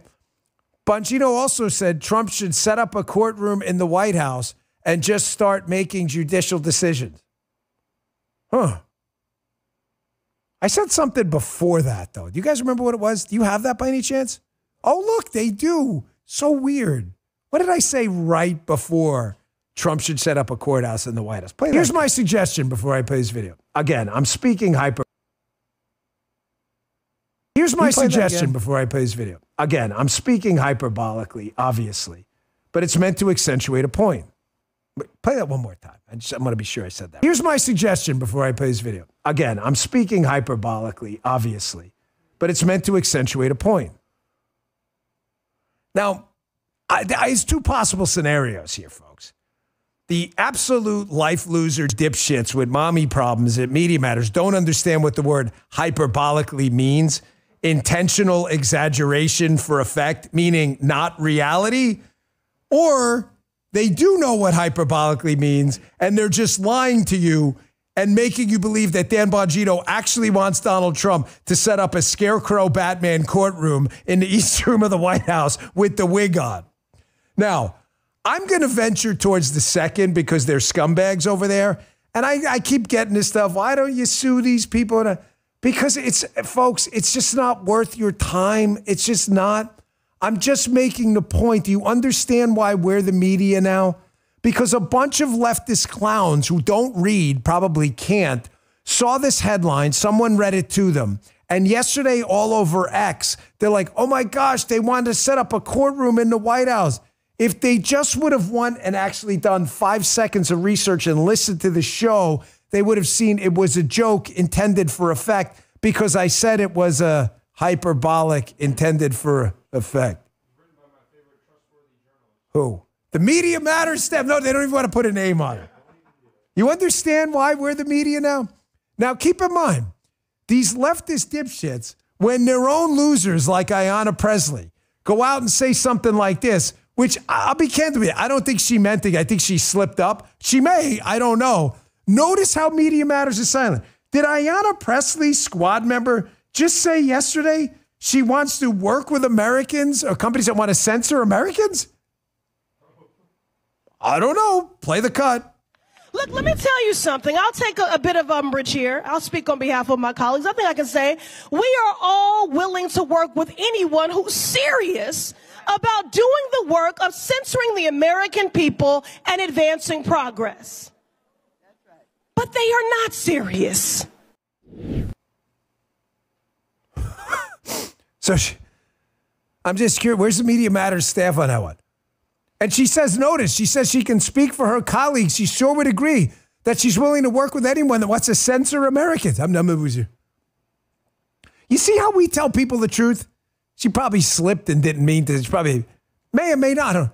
But you notice we don't do like a piece on the website about this and without giving you the caveat that she may have slipped up because I don't want to lose my credibility with you. You see how the left-wing communist life loser mommy problems, dipshits at Media Matters don't care about human dignity or their own integrity? That's why they keep getting their ass kicked 3 elections in a row. Folks, I want you to pay attention to this. I'm going to give you a tactical lesson here. It's not so much a Bongino rule, but it is a lesson in politics on how we're going to incorporate some of Alinsky's own rules and the left's own tactics against them. If they're going to continue to go down this road, then we're going to do a couple things. You ready for this? There's a few steps involved here. We're going to expose, we're going to observe, we're going to mock, we're going to double down, and we're going to destroy them. Expose them, observe how they react, mock their reaction, double down on our initial point, and destroy them. You use that multi-part plan on your social media, and we will continue to dominate the media ecosystem. First, let's talk about the exposed part. This is where the USAID debate comes in. Folks, almost no one in America who doesn't follow politics as intensely as we do had any idea what USAID was. They had no idea. They had no idea that there was a deep state slush fund full of billions of dollars used to fund anti-Americanism and censorship around the world. They had no idea. Now we know. This is the exposed part. People like Rand Paul and Mike Lee and Elon and others are doing yeoman's work in putting this out there. Rand Paul was on, I think it was Real America's Voice, talking about exactly how we can get rid of this massive government waste here. These are the kind of hits on media we need to make viral every day. It is not a hard process.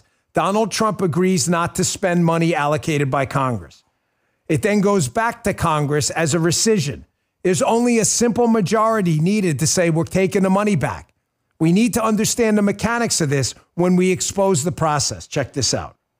Ultimately, what they're doing at USAID is going to require Congress to rescind that money. So my hope is they send half of it back or most of it back to us and say, we're not going to spend it. But then Congress, to make this all lawful and legal, is going to have to vote on what's called a rescission package. But the good news is it can be done by simple majority privilege vote, meaning there's no filibuster. So if the Trump administration says we're only going to spend half of the USAID money, or we're only going to spend a tenth of it, we're going to give 80, 90% back, a simple majority, which would mean only Republicans in the Senate and the House can rescind that money and we can start saving it. So people need to realize this isn't the end of the deal. DOGE is the beginning. Congress has to act. And you have a lot of feckless Republicans up here who, if you watch closely, love USAID, love all the welfare, love all the foreign aid. And so we have a big fight on our hands, and the people who watch your show need to realize they need to watch like a hawk their Republican representatives and make sure they will actually vote to cut this spending when it comes back. That was Charlie's show, Charlie Kirk. Folks, we need to understand the mechanics on the exposed part because this is not complicated to do. Anyone in the chat know why I played that cut, though, about the exposed part? Who else we should be exposing? Anyone have any ideas? Let's give it a second. I enjoy interacting with you guys so much. I hope it doesn't hurt the show, but you guys are part of the show too. Anyone know? No, pay the debt down. Rand, now he's concerned. Go Rand Paul. Oh no, up to Congress. Yes! Howard and Danielle. Yeah, right before, actually, I'll give you three Christmas at the exact same time. Howard and Danielle says Republicans. Dorkness Rising says the Rhinos. And Tarzany said the Rhinos. Yes! I told you this show is not Democrat. It's anti-swamp deep state. I don't give a damn if you have an R in front of your name. I told you when DOGE gets to the Defense Department and gets to the Department of Agriculture, you are going to see local regional constituencies who traditionally would be Republican going, wait, I wanted government cuts, but not to my thing. Folks, it is time to be statesmen. I'm sorry, man. Everybody is going to have to take it on the chin a little bit here. I'm sorry to tell you that. And I don't want to hear jack squat from Republican congressmen going, well, I didn't mean that USAID money. That was sent to a country that's going to buy a product from a place in my district. I'm sorry, man. We're $30 trillion in debt. Buck up with a B and do the right thing. You guys are good in the chat, man. You really, feckless, who said it? Feckless, but yes, Endo Lane. I'm telling you, you're too good. You beat me to the punch every time. It takes me seconds now. Expose them too. The second part after you expose, observe their response. Observe their response, because if you're not out there looking for how they're going to respond, you're not going to be able to mock it. By observe your response, I mean, things like this are priceless because we can use it. Here is a crazy lunatic liberal out there talking about how, language alert here, but it's not me here in this case. She wants to fuck Trump. We got Trump rock'em sock'em guy like that. What kind of are we talking? I'm not going to act it out. This isn't a Triple X show. No, they didn't say that. No, they did. This is why you have to observe their response and use it. Watch this. I've been told I have 30 seconds, so I am going to tell you that we do have to. I don't swear in public very well, but we have to fuck Trump. I'm pretty sure he's good. It's got, he's married. Melania's like a supermodel around the world. I'm pretty sure we have to fuck Trump. No, sorry. Okay. Observe and mock. We can't mock, Dan. No, we can, folks. I get it. Dan, you say you love Jesus. I do love Jesus. And Jesus said, render unto Caesar what is Caesar's. And in order to defeat a potentially corrupt Caesar, we use political tactics and strategy. And mockery is a powerful weapon. Even Alinsky knew it because there's no comeback for it. So when we see responses to USAID and Elon going through the government, weeding out massive fraud, waste, abuses of your taxpayer dollars, and CNN responds with a segment like this, mocking big balls and hairy balls, we use it to decimate and destroy their credibility. Here's Dana Bash. This is a real segment. Not realizing Elon's baiting her with changing his name to Hairy Balls, where she actually covers hairy balls. Check this out. Now, the disruptor-in-chief, Elon Musk, who apparently has adopted the alias, at least he changed his social media handle to Hairy Balls, tweeted this morning, democracy in America is being destroyed by judicial coup. An activist judge is not a real judge. And as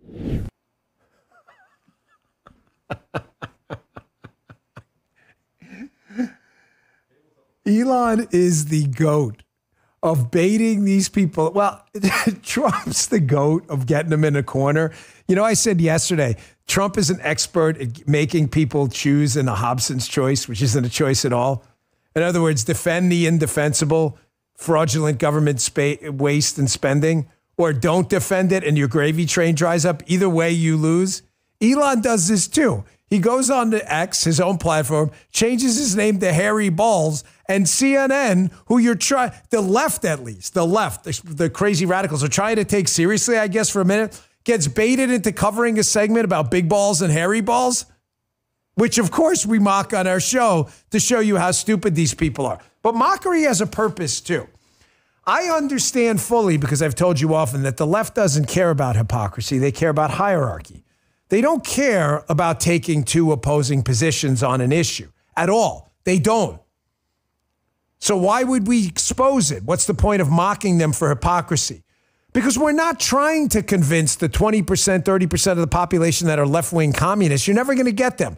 We're trying to convince 10, 20% of the people who are persuadable that whatever you believe, at least on the right, you can disagree with us, but you know what we're saying is true? We support tax cuts, life, the Second Amendment.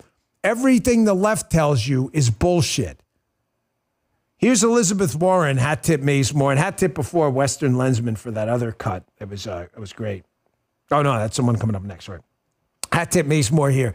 Here is Elizabeth Warren, Pocahontas, who told everybody she had Indian blood, high cheekbones, pow wow chow. Remember her? Here's Elizabeth Warren taking two completely different positions on when we should listen to the courts, depending on who's in office.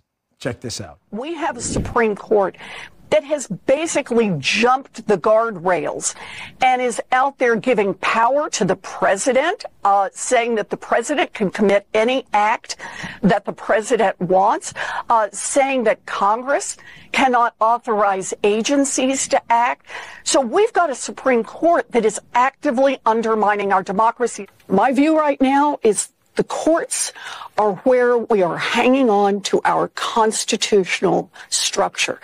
They still have the power to hold everybody else in this country in contempt if they do not follow lawfully issued court orders. It doesn't matter. She's taking the two opposite positions to the left. It matters to us. I'm just telling you, you're never debating a leftist. They're crazy, folks. They're communists. They don't care. So why debate at all? Because there's always a third party listening. That's why. You're not wasting your time. Yes, the left doesn't care about hypocrisy. They care about power and hierarchy. But people in the middle do. They're starting to see that Donald Trump, whether you agree with him or not, is a man of his word. What he said he's going to do, he's doing. That's why his approval rating is high. And they're starting to see now that everything they've been told by the left, government's fantastic. Well, what about when government's not fantastic and they're wasting money? Well, it's fantastic anyway. That's not a real position. You want to see another contrast? This is Western Lensman, another great account. Western Lensman at Bazemore, really great X accounts to follow for good, high-quality video stuff. Great for show prep if you're in the conservative Harry space. Balls. Also follow Harry Balls. Thank you, Justin. Can we keep that as a liner? Harry Balls. And if you could follow Harry Big Balls, find him too. Big Balls out there. I want you to see the contrast here. I give you these golden rules of politics all the time. Contrasts matter, folks. Contrasts matter.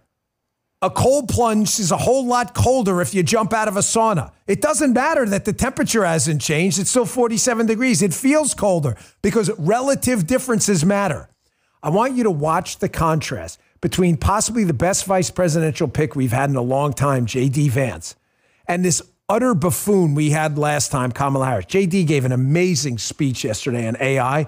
Here's just 20, 30 seconds of it. Contrast Kamala Harris's speech on AI, and you'll see how contrasts make the J.D. speech seem even better. Check this out. The United States of America is the leader in AI, and our administration plans to keep it that way.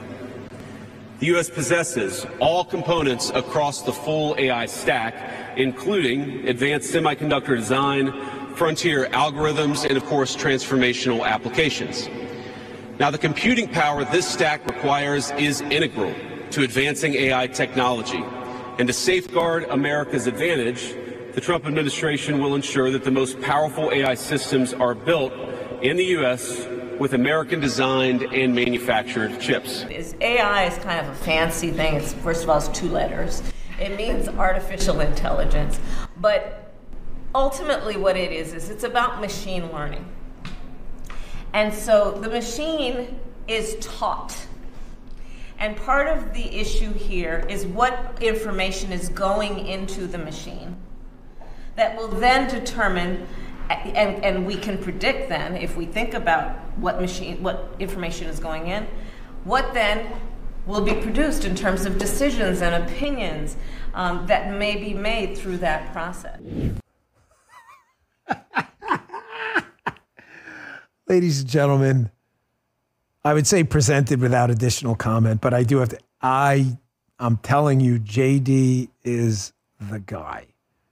Okay? This guy absolutely gets it. And when contrasted with this moron we had last time, he looks even better.